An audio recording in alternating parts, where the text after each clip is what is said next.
ഒരു മണിക്കൂർ കഴിഞ്ഞപ്പോൾ റോബിൻ പുറത്തേക്കിറങ്ങി. അവനെ തന്നെ ഉറ്റുനോക്കിക്കൊണ്ട് ജീപ്പിന്റെ ഫുട്ബോർഡിൽ ചവിട്ടി നിൽക്കുന്ന യുവാവിനെ കണ്ടപ്പോൾ അവനൊന്ന് പരിങ്ങി. ഡോക്ടർ അവിടെ ഉണ്ടോ?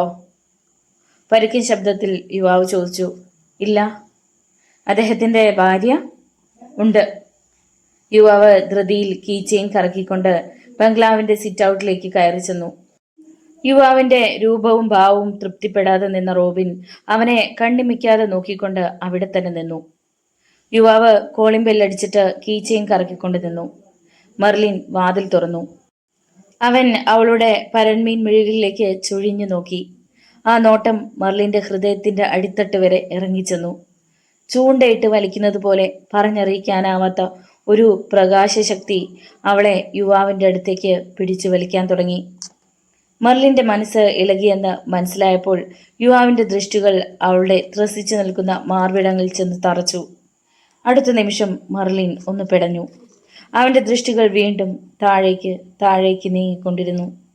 മറ്റേതോ ലോകത്തെത്തിച്ചേർന്ന പ്രതീതിയോടെ മെർലിൻ ചോദിച്ചു, എന്തു വേണം? യുവാവ് പുഞ്ചിരിച്ചു. അവന്റെ കണ്ണുകൾ വീണ്ടും അവളുടെ കൃഷ്ണമണികളിൽ ഉടക്കി. I love you. അവന്റെ ചുണ്ടുകൾ ചലിച്ചു. അത് കേൾക്കാൻ കുതിച്ചിരുന്നത് പോലെ മെർലിന്റെ മിഴികൾ കൂമ്പിയടഞ്ഞു. മുല്ലമൊട്ടുകൾ പോലുള്ള ഗന്ധനിരകൾ പുറത്തു കാട്ടാതെ അവൾ പുഞ്ചിരിച്ചു. ഞാൻ രാത്രിയിൽ വരും. അതെ, കാത്തിരിക്കണം. ഞാൻ പോകട്ടെ? അവൻ അവൾക്ക് വശ്യമായ ഒരു പുഞ്ചിരി കൂടി സമ്മാനിച്ചിട്ട് പുറത്തേക്കിറങ്ങി.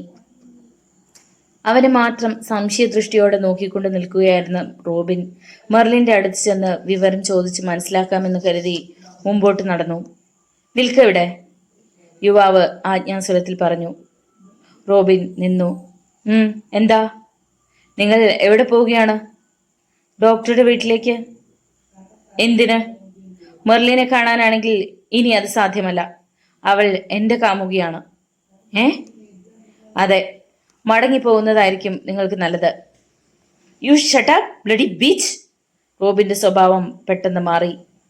അതേ നിമിഷം തന്നെ യുവാവ് അയഞ്ഞ ഷർട്ടിന്റെ പോക്കറ്റിൽ നിന്നും ഒരു ബട്ടൺ കത്തി എടുത്തു കാണിച്ചുകൊണ്ട് പറഞ്ഞു, ഇനി നീ ഇവിടെ വന്നാൽ മരണം തീർച്ചയാണ്. യുവാവ് തുറന്ന ജീപ്പിൽ കയറി ഓടിച്ചുപോയി. കുറച്ചു സമയം കൂടി റോബിൻ റോഡിൽ തന്നെ നിന്നിട്ട് വേഗം ബംഗ്ലാവിന്റെ മുറ്റത്തേക്ക് കയറി. അവൻ പലതവണ കോളിംഗ് ബെൽ അടിച്ചിട്ടും മെർലിൻ വാതിൽ തുറന്നില്ല. ബാബു, ബാബു, റോബിൻ കതകിൽ അടിച്ചുകൊണ്ട് വിളിച്ചു. മറുപടി ഉണ്ടാകാതിരുന്നപ്പോൾ വീണ്ടും അവൻ കോളിംഗ് ബെൽ പലതവണ അടിച്ചിട്ട് നിരാശനായി പുറത്തേക്കിറങ്ങി. റോഡിൽ നിന്നുകൊണ്ട് ബാൽക്കണിയിലേക്ക് നോക്കി. മെർലിൻ അവിടെ കാണുമെന്നുള്ള പ്രതീക്ഷയും തെറ്റി. ദേഷ്യവും സങ്കടവും സഹിക്കാനാകാതെ അവൻ കാറിൽ കയറിയിരുന്നു. അപ്പോഴാണ് 1 രൂപയുടെ ഒരു നാണയം സെലോഫിൻ ടേപ്പ് ചേർത്ത് ഗ്ലാസിൽ ഒട്ടിച്ചു വെച്ചിരിക്കുന്നത് കണ്ടത്. കാറിൽ നിന്ന് ഇറങ്ങി നാണയം ഇളക്കിയെടുത്ത് പരിശോധിച്ചതിന് ശേഷം എൻജിൻ സ്റ്റാർട്ട് ചെയ്തു. ഉത്തരം കിട്ടാത്ത 100,000 ചോദ്യങ്ങളോടെ അവൻ അതിവേഗം വണ്ടി ഓടിച്ചു. ബാറിന്റെ മുമ്പിലെത്തിയപ്പോൾ ബ്രേക്ക് ചെയ്തെങ്കിലും മുമ്പോട്ട് കുതിച്ചു. വീട്ടിലെത്തിയ ഉടനെ മുറിയിൽ കയറി കതകടച്ചിട്ട് ടെലിഫോൺ എടുത്ത് മടിയിൽ വെച്ചുകൊണ്ട് ഡോക്ടർ മാർട്ടിൻ പെരേരയുടെ വസതിയിലേക്ക് ഫോൺ ചെയ്തു. 1 മിനിറ്റ് കഴിഞ്ഞപ്പോൾ മെർലിൻ റിസീവർ എടുത്തു. ഹലോ. അവളുടെ കിളി ശബ്ദം അവന്റെ കാതുകളിൽ പതിച്ചു. മെർലിൻ, ഞാനാണ് റോബിൻ. അടുത്ത നിമിഷം അവൾ റിസീവർ ക്രാഡലിൽ വെച്ചു. വീണ്ടും അവൻ ഫോൺ ചെയ്തു. ഹലോ മെർലിൻ, ഞാൻ പറയുന്നത് കേൾക്കൂ. ടെലിഫോൺ വീണ്ടും കട്ടായി. റിസീവർ ദേഷ്യത്തോടെ ക്രാഡിലേക്ക് എറിഞ്ഞിട്ട് കുറച്ചു സമയം റോബിൻ തലയ്ക്ക് കൈയും കൊടുത്തിരുന്നു. മെർലിൻ ഒരു അഭിസാരികയാണോ, അതോ യുവാക്കളെ വലിവീശി പിടിക്കുന്ന ഒരു മനുഷ്യ യക്ഷിയോ? അവളുടെ മാസ്മര സൗന്ദര്യം കണ്ടാൽ ഏത് യുവാവാണ് വലയിൽ വീഴാതിരിക്കുന്നത്? ദേവകന്യയെപ്പോലെയല്ലേ അവളുടെ സൗന്ദര്യം? സ്നേഹം കൊണ്ടവൾ വീർപ്പ് മുട്ടിക്കുകയല്ലായിരുന്നുവോ? ഇതെല്ലാം അവളുടെ അഭിനയമാണോ? എങ്കിൽ അവളോട് പ്രതികാരം ചെയ്യണം. ഉന്നതനായ ഒരു ഡോക്ടറുടെ ഭാര്യയാണവൾ. അദ്ദേഹം അറിയാതെ തന്നോടൊപ്പം കിടക്ക പങ്കിട്ട് അവളെ വെറുതെ വിട്ടുകൂടാ. അടുത്ത നിമിഷം അവൻ യുവാവിനെ പറ്റി ഓർമ്മിച്ചു. 4-5 ദിവസം മുമ്പ് പത്രത്തിൽ വന്ന വാർത്തയിലെ കഥാനായകൻ അവൻ തന്നെയല്ലേ? റോബിൻ പത്രം തപ്പിയെടുത്ത് വായിച്ചു നോക്കി. അതെ, പോലീസ് അന്വേഷിക്കുന്ന ഒരു ക്രിമിനലിനെയാണ് മെർലിൻ സ്നേഹിക്കുന്നത്. 2 പേരെയും വെറുതെ വിട്ടുകൂടാ. അവൻ സർക്കിൾ ഇൻസ്പെക്ടർ ജയദേവന്റെ ഓഫീസിലേക്ക് ഫോൺ ചെയ്തു. CI office? Good afternoon sir. CI ഓഫീസിലുണ്ടോ? ആരാണ് സംസാരിക്കുന്നത്? പിന്നണി ഗായകൻ റോബിൻസൺ. സംസാരിച്ചോളൂ, ലൈൻ കൊടുക്കുകയാണ്.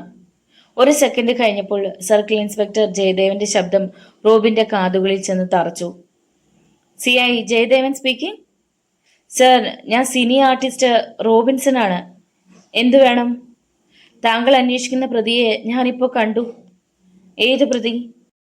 4-5 ദിവസം മുമ്പ് രഞ്ജിത്ത് ലീന ദമ്പതികളെ ശല്യം ചെയ്തു എന്ന് പറയപ്പെടുന്ന തുറന്ന ജീപ്പുകാരൻ. അവനെവിടെ? നിങ്ങൾ എവിടെ നിന്നാണ് സംസാരിക്കുന്നത്? എൻ്റെ വീട്ടിൽ നിന്ന്. ഓക്കെ, ഞാൻ അങ്ങോട്ട് വരാം. ഉടൻ തന്നെ സർക്കിൾ ഇൻസ്പെക്ടർ റൂബിൻ്റെ വീട്ടിൽ പാഞ്ഞെത്തി. പറയൂ, എന്താണ് സംഭവിച്ചത്? ഞാൻ ഡോക്ടറെ കാണാനായി അദ്ദേഹത്തിൻ്റെ വീട്ടിലേക്ക് ചെല്ലുമ്പോഴാണ് അവൻ വീട്ടിൽ നിന്നും ഇറങ്ങി ധൃതിയിൽ ജീപ്പിൽ കയറി ഓടിച്ചു പോകുന്നു കണ്ടത്.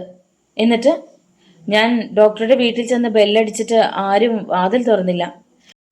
ഞാൻ തിരികെ കാറിൽ കയറിയിരുന്നപ്പോൾ 1 രൂപയുടെ ഒരു നാണയം സെല്ലോ ടോഫിൻ ടേപ്പ് വെച്ച് ഗ്ലാസ്സിൽ ഒട്ടിച്ചു വെച്ചിട്ടുണ്ടായിരുന്നു. നാണയം എവിടെ? ഇതാ. മേശപ്പുറത്തു നിന്നും അവൻ നാണയം എടുത്തു കൊടുത്തു. CI ആ നാണയം തിരിച്ചും മറിച്ചും നോക്കിയിട്ട് തൻ്റെ കീശയിൽ നിക്ഷേപിച്ചുകൊണ്ട് പറഞ്ഞു, ഈ സംഭവത്തെപ്പറ്റി ഇനി ആരും അറിയണ്ട. അദ്ദേഹം ഡോക്ടറുടെ വീട്ടിലേക്ക് കുതിച്ചു. ഡോർബെൽ മുഴങ്ങിയ ഉടനെ ബാബു വാതിൽ തുറന്നു. ഡോക്ടർ എവിടെയുണ്ടോ? ഇല്ല. അദ്ദേഹത്തിൻ്റെ ഭാര്യയുണ്ടോ? ഉണ്ട്. സാർ ഇരിക്കൂ, ഞാൻ വിളിക്കാം. അവൻ മുകളിലത്തെ നിലയിലേക്ക് കയറിപ്പോയി. 2 മിനിറ്റ് കഴിഞ്ഞപ്പോൾ മെർലിൻ താഴേക്ക് ഇറങ്ങിച്ചെന്നു. എന്താണ് സർ? ഭയം നിറഞ്ഞ ശബ്ദത്തിൽ അവൾ ചോദിച്ചു. കുറച്ചു മുമ്പ് കുറ്റിത്താടിയും പാറിപ്പറന്ന തലമുടിയുമുള്ള ഒരു യുവാവ് ഇവിടെ വന്നിരുന്നുവോ? ഉവ്. എന്തിനാണ് അവൻ ഇവിടെ വന്നത്? മെർലിൻ്റെ മുഖം കുനിഞ്ഞു. പറയൂ, എന്തിനാണ് അവൻ ഇവിടെ വന്നത്? സർ, പോലീസ് അന്വേഷിച്ചുകൊണ്ടിരിക്കുന്ന ഒരു ക്രിമിനലാണവൻ. നിങ്ങൾക്ക് അയാളുമായുള്ള ബന്ധം എന്താണ്? ക്രിമിനലോ? അതെ, യുവതികളെ തട്ടിക്കൊണ്ടുപോയി കൊല ചെയ്യുകയാണ് അവൻ്റെ വിനോദം. My God. മെർലിൻ്റെ ചുണ്ടുകൾ അവ്യക്തമായി ചലിച്ചു. നിങ്ങൾ സത്യം പറയൂ, അല്ലെങ്കിൽ... അയാൾ ഇവിടെ വന്ന് ബെല്ലടിച്ചു. ഞാൻ വാതിൽ തുറന്നു. എന്നിട്ട് വേഗം പറയൂ. എന്നെ സ്നേഹിക്കുന്നുവെന്നും രാത്രിയിൽ വരുന്നുവെന്നും പറഞ്ഞു. നിങ്ങൾ എന്തു പറഞ്ഞു? ഒന്നും പറഞ്ഞില്ല. ഭർത്താവിന് ഫോൺ ചെയ്ത് വിവരം പറഞ്ഞോ? ഇല്ല. എന്തുകൊണ്ട്? അയാൾ പറഞ്ഞത് അനുസരിക്കണമെന്ന് എനിക്ക് തോന്നി. എന്ത്? സർക്കിൾ ഇൻസ്പെക്ടർ ജയദേവൻ അറിയാതെ ഞെട്ടി. അതെ സർ, ആ മനുഷ്യന് അത്രമാത്രം വശീകരണ ശക്തി ഉണ്ടായിരുന്നു. യഥാർത്ഥത്തിൽ ഇപ്പോഴാണ് എനിക്ക് പരിസരബോധമുണ്ടായത്. ആ മനുഷ്യനെ നിങ്ങൾ സ്നേഹിക്കുന്നുണ്ടോ? ഇപ്പോഴില്ല. താങ്കൾ വന്നില്ലായിരുന്നുവെങ്കിൽ ഞാൻ അയാൾക്ക് വേണ്ടി കാത്തിരിക്കുമായിരുന്നു. കുറച്ചു നേരത്തേക്ക് സർക്കിൾ ഇൻസ്പെക്ടർ ഒന്നും മിണ്ടിയില്ല. യുവതികളെ ഒറ്റ നോട്ടത്തിൽ തന്നെ വലയിൽ വീഴ്ത്താൻ തക്ക മാസ്മരിക ശക്തിയുള്ള ആ യുവാവ് ആരായിരിക്കുമെന്ന് അദ്ദേഹം ചിന്തിച്ചു നോക്കിയിട്ട് ഒരു എത്തും പിടിയും കിട്ടിയില്ല. ഓക്കെ, ഈ വിവരം ആരും അറിയണ്ട, പ്രത്യേകിച്ച് ഡോക്ടർ അറിയാൻ ഇടയാകരുത്. അത് നിങ്ങളുടെ ദാമ്പത്യ ജീവിതത്തെ ബാധിച്ചെന്ന് വരും. ശരി സർ. അദ്ദേഹം തൻ്റെ ഓഫീസിലേക്കാണ് നേരെ പോയത്. സബ് ഇൻസ്പെക്ടർ ചെറിയാനെ വിളിച്ചു വരുത്തി വളരെ നേരം കുറ്റവാളിയെ പിടികൂടാനുള്ള പദ്ധതികളെ പറ്റി ആലോചിച്ചു. രാത്രി 10 മണിയായപ്പോൾ സാധാരണ വേഷം ധരിച്ചുകൊണ്ടവർ ഡോക്ടർ മാർട്ടിൻ പെരേരയുടെ ബംഗ്ലാവിന് പരിസരത്ത് ഒളിച്ചിരുന്നു. ഈ സമയത്ത് പിന്നണി ഗായകൻ റോബിൻ ഒരു സംഗീത സംവിധായകനോടൊപ്പം നഗരത്തിലെ പ്രശസ്തമായ ഒരു ക്ലബിന്റെ ബാറിൽ ഇരുന്ന് മദ്യപിക്കുകയായിരുന്നു. പാശ്ചാത്യ സംഗീതത്തിന്റെ കാതടുപ്പിക്കുന്ന ശബ്ദം മുറിയെ പ്രകമ്പനം കൊള്ളിച്ചുകൊണ്ടിരുന്നു. ആ ശബ്ദ കോലാഹലത്തിനടുക്കിരുന്ന് അവൻ അടുത്തു തന്നെ റെക്കോർഡ് ചെയ്യാൻ പോകുന്ന ഒരു ഗാനത്തെ പറ്റി സംസാരിച്ചു കൊണ്ടിരുന്നു. രാത്രി 12 മണി കഴിഞ്ഞാണ് റോബിൻ ബാറിൽ നിന്നും പുറത്തിറങ്ങിയത്. കാർ ഡ്രൈവ് ചെയ്തുകൊണ്ടിരിക്കുമ്പോൾ പകലുണ്ടായ സംഭവം അവന്റെ മസ്തിഷ്കത്തിലൂടി ഒരു ചലച്ചിത്രം പോലെ മിന്നിമറഞ്ഞു. വാടക വീടിന്റെ പോർച്ചിൽ കാർ നിർത്തിയിട്ട് പുറത്തേക്കിറങ്ങുമ്പോൾ പിന്നിൽ കാൽപെരുമാറ്റം കേട്ട് തിരിഞ്ഞു നോക്കി. അടുത്ത നിമിഷം അവന്റെ സിരകളിലൂടെ ഒഴുകിക്കൊണ്ടിരുന്ന മദ്യത്തിന്റെ ലഹരി നിലച്ചു. താൻ കാണുന്നത് സത്യമാണോ എന്നറിയാൻ അവന് ഒരു നിമിഷം വേണ്ടി വന്നു. അതെ, സത്യം തന്നെ. നീട്ടിപ്പിടിച്ച റിവോൾവറുമായി മെർലിന്റെ കാമുകനെന്ന് അവകാശപ്പെട്ട യുവാവ് തൊട്ടു മുമ്പിൽ നിൽക്കുന്നു. അവന്റെ ചുവന്ന കണ്ണുകളിൽ നിന്നും അഗ്നിസ്ഫുലിംഗങ്ങൾ പുറത്തേക്ക് ചിതറുന്നു. റിവോൾവർ പിടിച്ചുകൊണ്ട് നിൽക്കുന്ന യുവാവിന്റെ മുഖത്തെ പൈശാചിക ഭാവം കണ്ടപ്പോൾ റോബിന്റെ സപ്തനാടുകളും തളർന്നുപോയി. താഴെ കുഴഞ്ഞു വീഴുമെന്ന് തോന്നിയപ്പോൾ അവൻ കാറിൽ ചാരി നിന്നുകൊണ്ട് ചോദിച്ചു, നിങ്ങൾക്ക് എന്താണ് ആവശ്യം? നിന്റെ ജീവൻ. ഞാനെന്ത് തെറ്റ് ചെയ്തു? എൻ്റെ കാമുകിയെ നീ വശീകരിച്ചെടുത്തില്ലേ? അവൾ നിങ്ങളുടെ കാമുകിയാണെന്നോ? അതെ. ആ സൗന്ദര്യധാമത്തിനു വേണ്ടി ഈ ലോകം മുഴുവൻ നശിപ്പിക്കാൻ ഞാൻ തയ്യാറാണ്. ഇനി ഞാൻ മെർലിനെ കാണാൻ ശ്രമിക്കുകയില്ല. നീ അവളുമായി ശരീരം പങ്കുവച്ചിട്ടുണ്ടോ? ഞാൻ ചോദിച്ചത് കേട്ടില്ലേ? ഉണ്ട്. Bloody rascal! യുവാവ് അലറിക്കൊണ്ട് റോബിന്റെ നെഞ്ചിനു നേരെ നിറയൊഴിച്ചു. കാറിൽ പിടിച്ചുകൊണ്ട് നിന്ന അവൻ പോർച്ചിൽ മറിഞ്ഞു വീണ് പിടച്ചു. 2 മിനിറ്റ് കഴിഞ്ഞപ്പോൾ റോബിന്റെ ജീവൻ പോയി. യുവാവ് ഒന്നും സംഭവിക്കാത്ത മട്ടിൽ റോഡിലേക്ക് ഇറങ്ങി ഇരുളിൽ മറഞ്ഞു. വെടിശബ്ദം കേട്ടുകൊണ്ട് അടുത്ത വീട്ടിലെ താമസക്കാർ ഓടിയെത്തി. ഭയാനകമായ രംഗം കണ്ട് അവർ നടുങ്ങി. അവർ പോലീസിൽ വിവരം അറിയിച്ചു. ഡ്യൂട്ടിയിലുണ്ടായിരുന്ന അഡീഷണൽ എസ്ഐയും 4 പോലീസുകാരും അവിടെ പാഞ്ഞെത്തി. നേരം വെളുത്തപ്പോഴാണ് സർക്കിൾ ഇൻസ്പെക്ടർ ജയദേവനും സബ് ഇൻസ്പെക്ടർ ചെറിയാനും റോബിൻ താമസിച്ചിരുന്ന വാടക വീട്ടിലെത്തിയത്. റോബിനെ വധിച്ചത് അജ്ഞാതനായ ആ യുവാവ് തന്നെയാണെന്ന് അവർ അനുമാനിച്ചു. കൊലയാളി അസാധാരണ ശക്തിയുള്ള ഏതോ ഇന്ദ്രജാലക്കാരനാണെന്ന് അവർ ഊഹിച്ചു.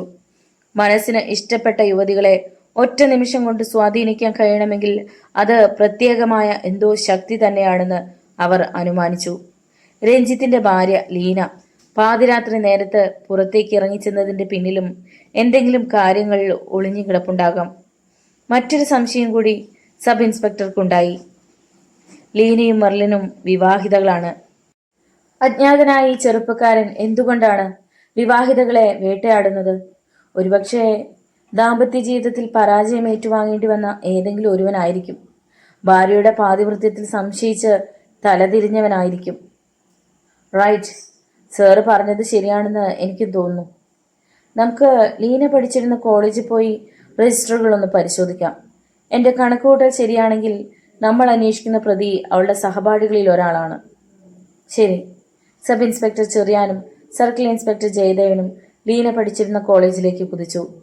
ഈ സമയം ഡോക്ടർ പെരേര തൻ്റെ കൺസൾട്ടിംഗ് മുറിയിൽ ഏകനായിരുന്ന് തലേ ദിവസത്തെ സംഭവങ്ങളെപ്പറ്റി ഓർമ്മിക്കുകയായിരുന്നു. മനഃശാസ്ത്രത്തിൽ ഉന്നത ബിരുദം നേടിയ തനിക്ക് ഇതുവരെ ഒരു സ്ത്രീയുടെ മനസ്സ് പരിപൂർണമായി കാണാൻ കഴിഞ്ഞിട്ടില്ല. ശാരീരികമായും മാനസികമായും സാമ്പത്തികമായും മെർലിൻ സംതൃപ്തയാണ്. അവൾക്ക് യാതൊരു കുറവും ഉണ്ടാകാതിരിക്കാൻ താൻ പരമാവധി ശ്രമിക്കുന്നു. എന്നിട്ടും അവൾ ഋതുസുഖം തേടി മറ്റൊരു യുവാവിൻ്റെ പിന്നാലെ പോയിരിക്കുന്നു. റോബിൻ തന്നേക്കാൾ സുന്ദരനും ജനസമ്മതിയുമുള്ള വലിയ കലാകാരനും ആയതുകൊണ്ടായിരിക്കാം അവൾ അവനെ രഹസ്യമായി പ്രേമിക്കുന്നത്. മനസ്സെപ്പോഴും പുതുമകൾ തേടി അലയുകയാണല്ലോ. സമ്പത്തും സമൃദ്ധിയും സംതൃപ്തിയും ഉണ്ടെങ്കിലും പുതിയ മേച്ചിൽപ്പുറം കണ്ടെത്തുന്നത് ചിലരുടെ മനസ്സിന്റെ ഹോബിയാണെന്ന് മനഃശാസ്ത്രം പഠിപ്പിക്കുന്നു. ഇനി അവളെ വെറുതെ വിട്ടുകൂടാ എന്ന് അദ്ദേഹം തീരുമാനിച്ചു. ഭർത്തൃമതിയായ അവൾ മനസ്സിന് കടിഞ്ഞാണിടാൻ ശ്രമിക്കണമായിരുന്നു. സമൂഹത്തിൽ വിലയും നിലയുമുള്ള ഒരു ഡോക്ടറുടെ ഭാര്യയാണെന്ന് കരുതേണ്ടിയിരുന്നു. കുപ്പക്കുഴിയിൽ ജനിച്ച അവൾ തന്റെ ജന്മവാസന കൈവെടിയാൻ തരമില്ലല്ലോ. തലമുറകളെ കോർത്തിണക്കുന്ന ജീനുകൾ അവളുടെ കുടുംബപരമായുള്ള തകർന്ന സംസ്കാരത്തിൻ്റെതല്ല. അദ്ദേഹം ഗാഢമായി ചിന്തിച്ചു കൊണ്ടിരിക്കുമ്പോഴാണ് ഇന്റർകോം ശബ്ദിച്ചത്. പുറത്ത് രോഗികൾ കാത്തിരിപ്പുണ്ടോ ഷാനി? ഇല്ല ഡോക്ടർ. ഷാനി എന്തു ചെയ്യുകയാണ്? വെറുതെ ഇരിക്കുകയാണ്. എൻ്റെ മുറിയിലേക്ക് കയറി വരൂ.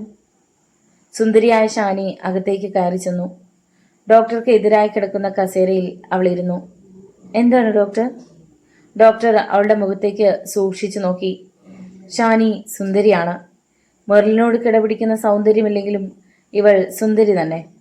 കഴിഞ്ഞ 1 വർഷമായി തൻ്റെ ആശുപത്രിയിൽ റിസപ്ഷനിസ്റ്റായി ജോലി ചെയ്യുന്ന ഇവൾ സുന്ദരി മാത്രമല്ല, സൽസ്വഭാവി കൂടിയാണ്.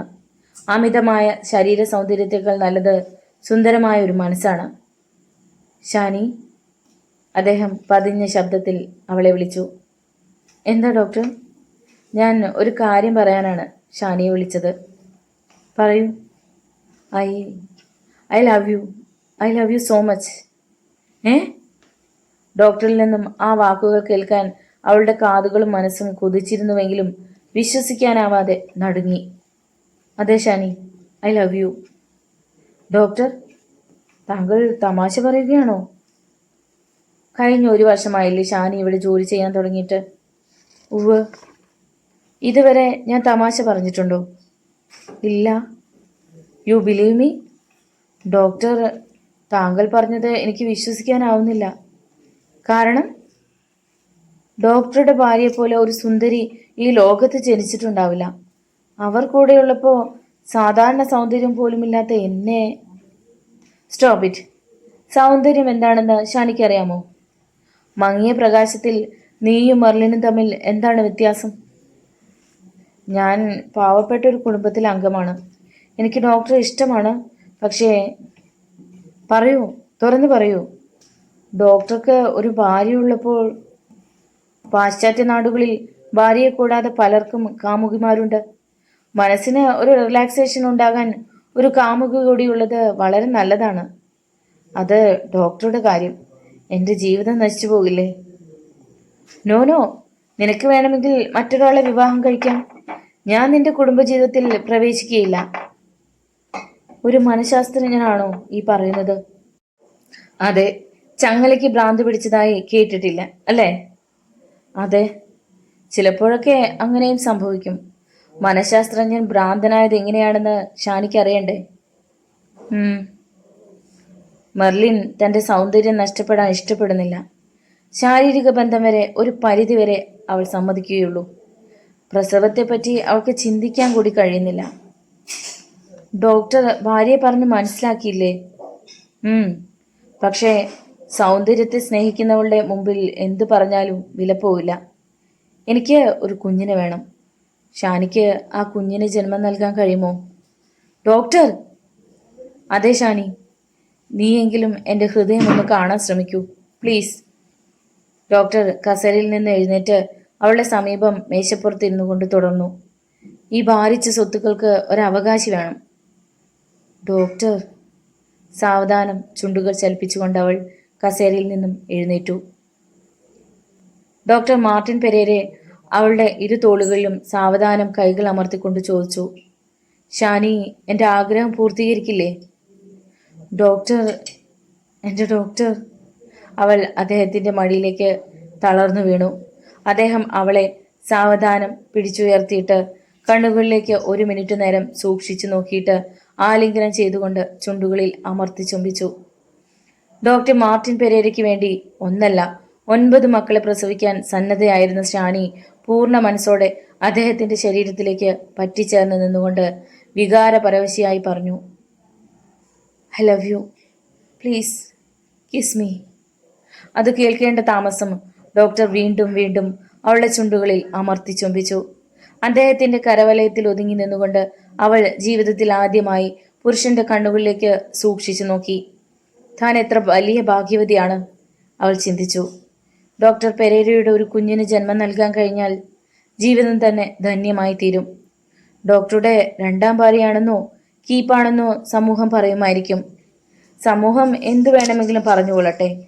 തൻ്റെ ഗർഭപാത്രത്തിൽ പിറക്കുന്ന ശിശുവായിരിക്കും ലക്ഷക്കണക്കിന് രൂപ വില വരുന്ന ഈ സ്വത്തുക്കളുടെ എല്ലാം അവകാശി. അവളുടെ കണ്ണുകൾ വിടർന്നു, മുഖത്ത് പുഞ്ചിരി പരന്നു.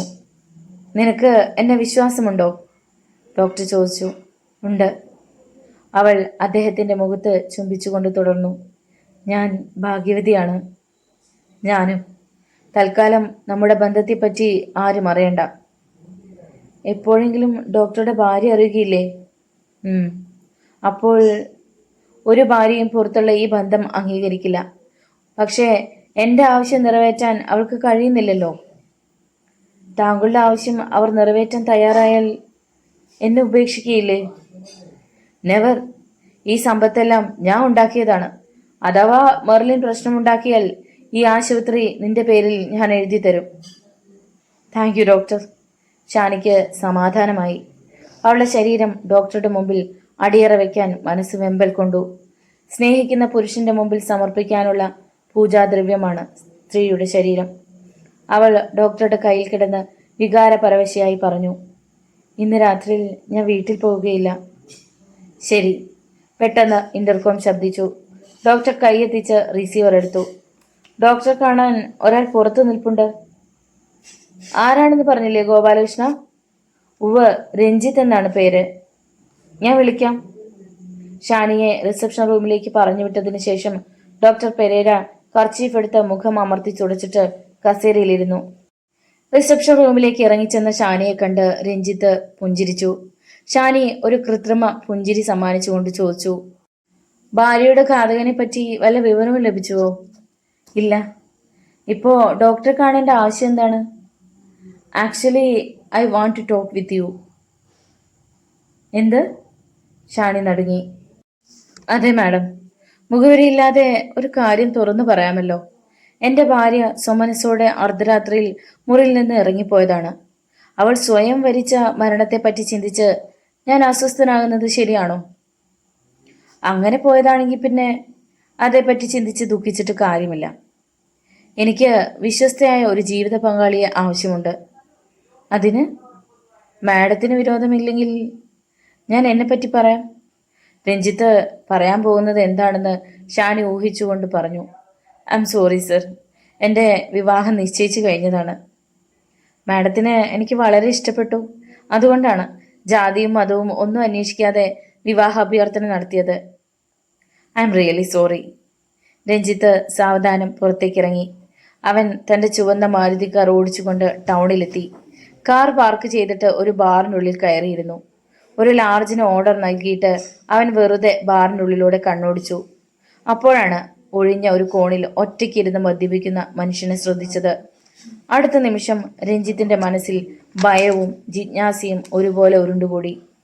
അതെ, അത് അവൻ തന്നെ. പാറിപ്പറക്കുന്ന ചപ്ര തലമുടിയും കുറ്റിരോമങ്ങൾ നിറഞ്ഞ മുഖവും ചുവന്ന കണ്ണുകളുമുള്ള ആ യുവാവ് തന്നെ. ഡോക്ടർ പെരേരയുടെ ഹ്യൂമൻ ലൈഫ് സെന്ററിൽ വെച്ച് ലീനയുടെ അടുത്ത് വന്നിരുന്ന് ശല്യം ചെയ്ത ആഭാസൻ. അടുത്ത നിമിഷം രഞ്ജിത്ത് കസേരയിൽ നിന്നും എഴുന്നേറ്റു. ആ യുവാവിനെ ആക്രമിക്കണമെന്നുള്ള ഉദ്ദേശത്തോടെ രഞ്ജിത്ത് മുമ്പോട്ടാണെങ്കിലും അടുത്ത നിമിഷം അവൻ നിന്നു. വെറും കൈയോടെ ഓടിയെടുത്താൽ മരിക്കുക താനായിരിക്കുമെന്ന് അവൻ ചിന്തിച്ചു. പോലീസിനെ വിവരമറിയിക്കുന്നതായിരിക്കും നല്ലത്. പെട്ടെന്ന് രഞ്ജിത്ത് കൗണ്ടറിൽ ചെന്ന് പോലീസ് സ്റ്റേഷനിലേക്ക് ഫോൺ ചെയ്തു. 5 മിനിറ്റ് കഴിഞ്ഞപ്പോൾ സബ് ഇൻസ്പെക്ടർ ചെറിയാനും 4 പോലീസുകാരും എത്തിച്ചേർന്നു. അവനെവിടെ? SI ചോദിച്ചു. ഞാൻ കാണിച്ചു തരാം. പോലീസുകാരോടൊപ്പം രഞ്ജിത്ത് ബാറിനുള്ളിലേക്ക് കയറി. ആ യുവാവ് ഇരുന്ന സ്ഥലം ശൂന്യമായി കിടക്കുന്നത് കണ്ട് രഞ്ജിത്ത് നടുങ്ങി. സർ, ആ മൂലയ്ക്കാണ് അവൻ ഇരുന്നത്. എന്നിട്ട് എവിടെ? പുറത്തേക്ക് ഇറങ്ങിപ്പോയോ? ഇല്ല, ഞാൻ കൗണ്ടറിൽ തന്നെ നിൽക്കുകയായിരുന്നു.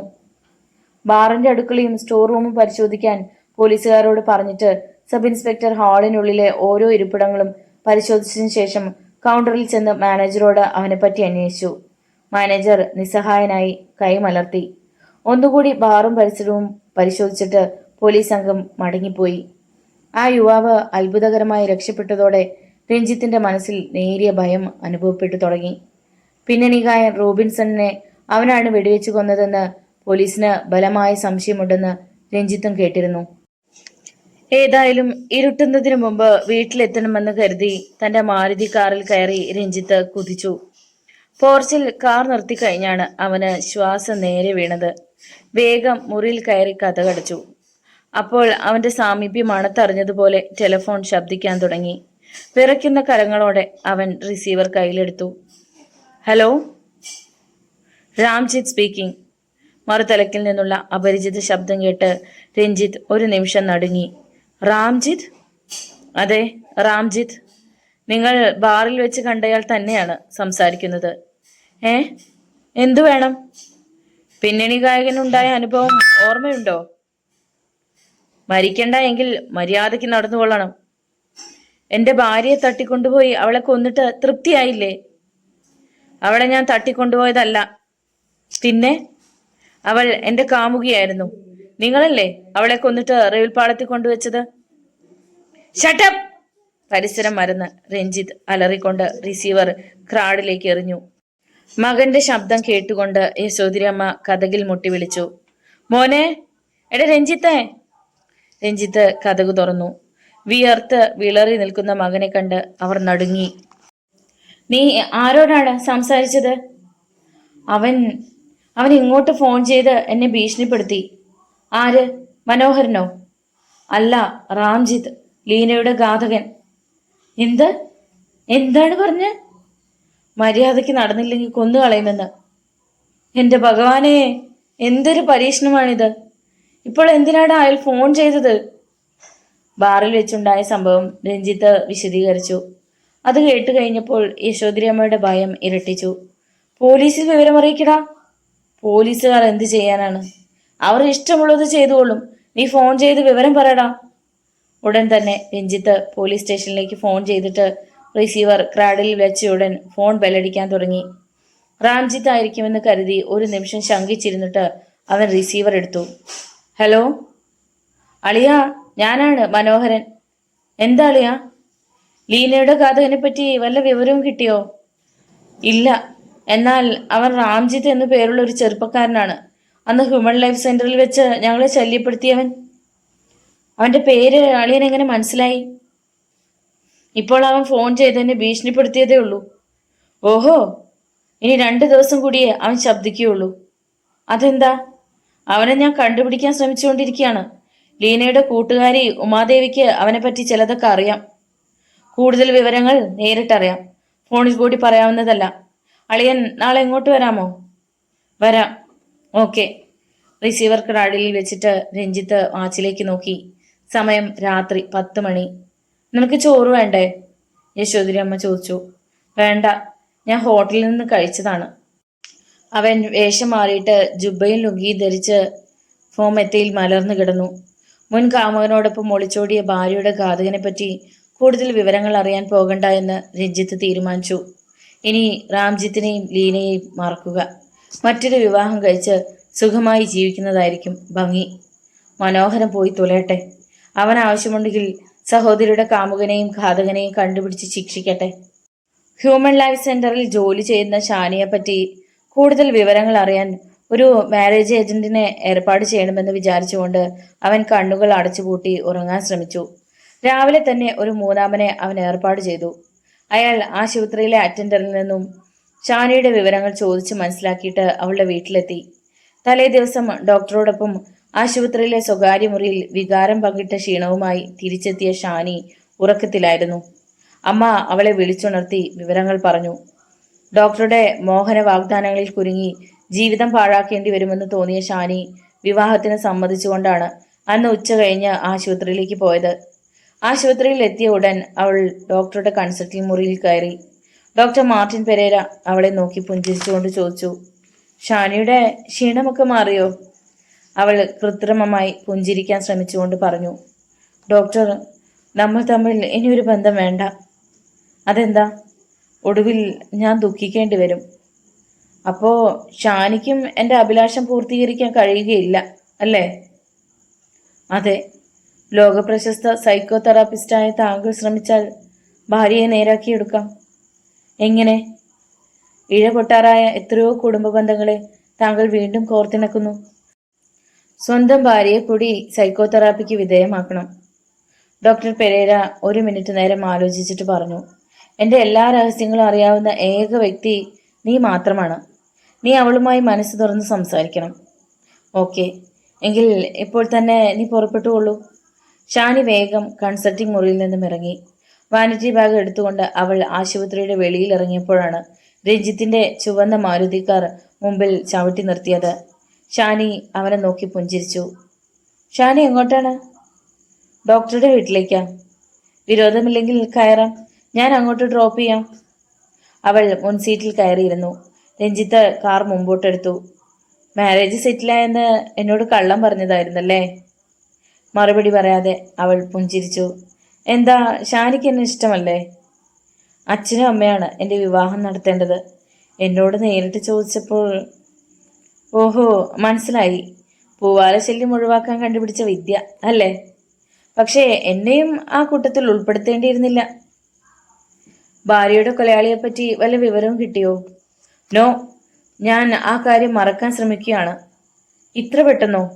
അതെ, കാമുകനോടൊപ്പം ഇറങ്ങിപ്പോയവർക്കുണ്ടായ അപകടത്തെ ചൊല്ലി ഞാൻ എന്തിനു ബേജാറാവണം? ശരിയല്ലേ? ശരിയാണ്. ഷാനിയെ ഞാൻ വിവാഹം കഴിക്കുന്നതിൽ എതിർപ്പുണ്ടോ? അവൾ മറുപടി പറയാതെ കൺകോണിലൂടെ അവനെ നോക്കിയിട്ട് മുഖം കുനിച്ചു. ഒറ്റ നോട്ടത്തിൽ തന്നെ എനിക്ക് ഷാനിയെ ഇഷ്ടപ്പെട്ടു. അതുകൊണ്ടാണ് വിവാഹാഭ്യർത്ഥനയുമായി എത്തിയത്. ഞാൻ പറഞ്ഞുവിട്ട ബ്രോക്കർ ഷാനിയെ പറ്റി നല്ല അഭിപ്രായമാണ് പറഞ്ഞത്. അകലെ ഇരിക്കുന്നവന് മനസ്സും അടുത്തു കിടക്കുന്നവന് ശരീരവും നൽകുന്ന ഒരു യുവതിക്ക് കുടുംബജീവിതം സന്തോഷകരമാക്കാൻ കഴിയുകയില്ല. രഞ്ജിത്ത് ഒടുവിൽ പറഞ്ഞ വാക്കുകൾ കേട്ട് ഷാനി നടുങ്ങി. കഴിഞ്ഞ രാത്രി മുഴുവൻ ഡോക്ടർ പെരേരയുടെ കരവലയത്തിൽ കിടന്ന് സർപ്പത്തെപ്പോലെ പുളയുകയും മറിയുകയും ചെയ്ത താൻ എങ്ങനെ പരിപൂർണ ഭാര്യയായി ജീവിക്കും? തൻ്റെയും മനസ്സ് മുൻകാല സംഭവങ്ങളിലേക്ക് ചിറകടിച്ച് പറക്കുകയില്ലേ? രഞ്ജിത്തിനോടൊപ്പം കിടക്ക പങ്കിടുമ്പോഴും മനസ്സിൻ്റെ ഉള്ളിൽ ഡോക്ടർ പെരേരയുടെ ചെയ്തികൾ തെളിഞ്ഞു വരികയില്ലേ? അവൾ ദീർഘമായി നിശ്വസിച്ചുകൊണ്ട് അവനെ ഒളികണ്ണിട്ട് നോക്കി. അടുത്ത നിമിഷം അവൾ ഒരു തീരുമാനമെടുത്തു. നല്ലൊരു സൈക്യാട്രിസ്റ്റിന്റെ ഉപദേശം തേടണം. സന്തോഷകരമായ ദാമ്പത്യ ജീവിതം നയിക്കണം. ഷാനി എന്താണ് ഒന്നും മിണ്ടാതിരിക്കുന്നത്? അവൻ ചോദിച്ചു തീർന്നതും കാർ സഡൻ ബ്രേക്ക് ചെയ്തു. ഷാനി സീറ്റിൽ നിന്ന് തെറിച്ച് മുൻവശത്തെ ഗ്ലാസിൽ ചെന്നിടിച്ചു. ഷാനി! അടുത്ത നിമിഷം അലറുന്ന ശബ്ദത്തിൽ രഞ്ജിത്ത് വിളിച്ചു. മുമ്പോട്ട് നോക്കി അവൾ നടുങ്ങിപ്പോയി. അവർ സഞ്ചരിച്ചിരുന്ന മാരുതി കാറിന്റെ മുമ്പിൽ ഒരു അംബാസഡർ കാർ നിർത്തിയിരിക്കുന്നു. അടുത്ത നിമിഷം കാറിൽ നിന്നും നീട്ടിപ്പിടിച്ച റിവോൾവറുമായി ഒരു യുവാവ് ചാടിയിറങ്ങി. മനോഹരൻ! രഞ്ജിത്തിന്റെ ചുണ്ടുകൾ പെറുപെറുത്തു. ഓടി രക്ഷപ്പെട്ടുകൊള്ളാൻ രഞ്ജിത്ത് അവളോട് പറഞ്ഞിട്ട് മിന്നൽ വേഗത്തിൽ കാറിന്റെ ഡോർ തുറന്ന് പുറത്തേക്ക് കുതിച്ചു. അതേ നിമിഷം തന്നെ ഷാനിയും വാതിൽ തുറന്ന് പുറത്തേക്ക് ചാടി. അവർ ഡോക്ടർ മാർട്ടിൻ പെരേരയുടെ ബംഗ്ലാവിന്റെ കോമ്പൗണ്ടിൽ ചാടി കയറി. കോളിംഗ് ബെൽ മുഴക്കാൻ ശ്രമിക്കാതെ ഷാനി അടുക്കള ഭാഗത്തേക്ക് പാഞ്ഞുപോയി. അവളുടെ പിന്നാലെ രഞ്ജിത്തും കുതിച്ചു. ഭാഗ്യവശാൽ അടുക്കള വാതിൽ തുറന്നു കിടക്കുകയായിരുന്നു. രണ്ടുപേരും അടുക്കളയിലേക്ക് ധൃതിയിൽ കയറിയിട്ട് വാതിൽ അടച്ചു പൂട്ടി. ഭയന്ന് വിറച്ച ബാബു ഷാനിയെ കണ്ടുകൊണ്ട് ചോദിച്ചു, എന്താ ചേച്ചി? ഒരാൾ ഞങ്ങളെ കൊല്ലാൻ വരുന്നു. അവൾ മുകളിലത്തെ നിലയിലേക്ക് ഓടിക്കയറിയിട്ട് ബാൽക്കണിയിലൂടെ പുറത്തേക്ക് നോക്കി. അപ്പോൾ റോഡിൽ കലിതുള്ളി നിൽക്കുന്ന മനോഹരനെ കണ്ടു. അവരെ ഇറക്കിയോടടാ! മനോഹരൻ അലറി. ശബ്ദം കേട്ടുകൊണ്ട് മെർലിൻ ബാൽക്കണിയിലേക്ക് ചെന്ന് താഴേക്ക് നോക്കി. മനോഹരനെ കണ്ടതും മെർലിന്റെ മുഖഭാവം മാറിയതും ഒരുപോലെ ആയിരുന്നു. റോബിനുമായുള്ള പ്രേമബന്ധം തകർക്കുകയും രണ്ടുപേരുടെയും ജീവിതം നശിപ്പിക്കുകയും ചെയ്ത കശ്മലൻ വീണ്ടും എത്തിയിരിക്കുന്നു. എന്താ, നിങ്ങൾക്ക് മതിയായില്ലേ? അവൾ പരുഷമായി ചോദിച്ചു. ഇല്ലടി, എന്റെ പെങ്ങളെ നശിപ്പിച്ചവനെ കണ്ടുപിടിക്കുന്നവരെ എനിക്ക് വിശ്രമമില്ല. അതിന് ഞങ്ങൾ എന്ത് വേണം? നിങ്ങളുടെ സഹോദരൻ മൂലം എന്റെയും ജീവിതം നശിച്ചില്ലേ? അങ്ങോട്ട് കയറി വന്ന രഞ്ജിത്തിനെയും യുവതിയെയും വേഗം ഇറക്കിവിടൂ. രഞ്ജിത്ത്? അവൾ ചോദ്യഭാവത്തിൽ ബാബുവിന്റെ മുഖത്തേക്ക് നോക്കി. ഷാനി ചേച്ചിയും ഒരു യുവാവും ഇവിടെ വന്നിട്ടുണ്ട്. എന്തിന്? അറിഞ്ഞുകൂടാ. മെർലിൻ ഗോവണി ഇറങ്ങിച്ചെന്നു. ചേച്ചി, ഞങ്ങളെ രക്ഷിക്കണം. ഷാനി കൈകൂപ്പി. അയാൾ എന്തിനാണ് നിന്റെ പിന്നാലെ നടക്കുന്നത്? അയാൾക്ക് പക എന്നോടാണ്, രഞ്ജിത്ത് പറഞ്ഞു. കാരണം എന്റെ ഭാര്യ സഹോദരനാണ് അയാൾ. എന്നെ ഷാനിയോടൊപ്പം കണ്ടപ്പോൾ അയാൾക്ക് സഹിക്കാനായില്ല. ലീന എങ്ങനെയാണ് കൊല്ലപ്പെട്ടതെന്ന് തെളിഞ്ഞില്ലേ? ഇല്ല, ഞാൻ അതേപ്പറ്റി അന്വേഷിക്കുന്നുമില്ല. അതെന്താ? സ്വന്തം ഇഷ്ടപ്രകാരം കാമുവിനോടൊപ്പം ഒളിച്ചോളികൾക്കുണ്ടായ ദുരന്തത്തെ പറ്റി ചിന്തിച്ച് കരയാൻ എന്നെ കൊണ്ടാവില്ല. പണവും പ്രശസ്തിയുമുള്ള ഭർത്താവ് കൂടെ ഉണ്ടായിരുന്നിട്ടും മറ്റൊരു യുവാവിനെ സ്നേഹിക്കുകയും കിടക്ക പങ്കിടുകയും ചെയ്തതിന്റെ ദുരന്ത ഫലം അനുഭവിച്ചുകൊണ്ടിരിക്കുന്ന മെർലിൻ ഒരു മറുപടിയും പറയാൻ കഴിയാതെ അല്പനേരം രഞ്ജിത്തിന്റെ മുഖത്തേക്ക് തന്നെ കണ്ണും വയ്ക്കാതെ നോക്കി നിന്നിട്ട് ഗോവണി കയറി ബാൽക്കണിയിലെത്തി. അപ്പോൾ മനോഹരൻ കാറിൽ കയറി പോകുന്നത് അവൾ കണ്ടു. അല്പനേരം കഴിഞ്ഞപ്പോൾ ഷാനി അവളുടെ അടുത്തേക്ക് ചെന്നു. ഞാൻ ചേച്ചിയോടൊരു കാര്യം പറയാനാണ് ആശുപത്രിയിൽ നിന്ന് വന്നത്. എന്താണ്? ഡോക്ടറുടെ മുഖത്ത് 2 ദിവസമായി വല്ലാത്ത വിഷമം പ്രകടമായി കാണുന്നു. രോഗികളെപ്പോലെ ശരിയായി അറ്റൻഡ് ചെയ്യുന്നില്ല. അതിന് ഞാനെന്ത് വേണം? ഡോക്ടർ എന്നോട് ചിലതൊക്കെ പറഞ്ഞു. അദ്ദേഹം എന്തു പറഞ്ഞു?